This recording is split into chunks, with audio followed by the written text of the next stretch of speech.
Turning now to the Republican presidential race, talk about a roller coaster of a week for Newt Gingrich. Yes, the former House Speaker is climbing in the polls. He's also getting a lot of heat over his work as a big money consultant for mortgage giant Freddie Mac. Political correspondent Jan Crawford in Washington with that story. Jan, good morning. Well, good morning, guys. I mean, for these candidates, it seems like any rise in the polls is going to translate into a rise in scrutiny. And now that Newt Gingrich has moved into that top tier, his record is getting a hard look. On the campaign trail in Iowa, Newt Gingrich wanted to talk about how his Washington experience would make him a strong president. We just tried 4 years of amateur ignorance, and it didn't work very well. But that message got lost in question after question about what exactly he did for Freddie Mac to be paid $1.6 million. What did you do to actually bring that offered money? Strategic advice over a long period of time. His time advising Freddie Mac began just after he stepped down as Speaker of the House. It ended as the housing market started to crash. Gingrich said he did not use his contacts as former Speaker to lobby members of Congress.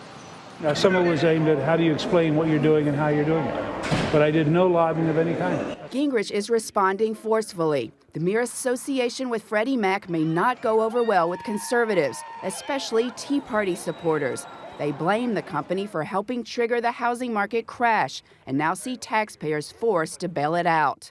It's an important moment for the former Speaker, as polls continue to show he's running near the top of the field, essentially tied with Mitt Romney.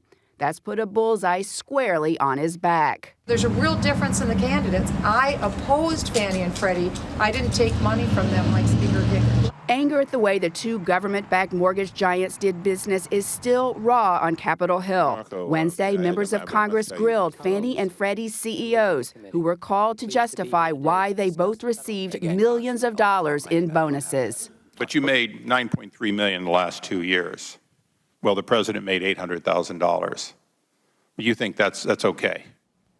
Now, Gingrich said he expected the story about his consulting work to blow over soon, but this is a controversial issue, and that could just be wishful thinking on his part. Chris, Erica? Oh, Jan, you briefly touched upon it, but let me ask you now, how is this news going to sit with the Tea Party? Oh, that's a great question. I mean, this is coming at a time when people, and especially the Tea Party, are just sick of Washington. So this all reminds people Gingrich was right there in the middle of that tight-knit Washington circle. He's an insider. Now, he's saying that, well, that's a plus because he knows this place and he knows how to change it. But we're already seeing his opponents, you saw Michelle Bachmann there, characterize this as just politics as usual. CBS's Jan Crawford in Washington. Jan, thanks. Good talking with you.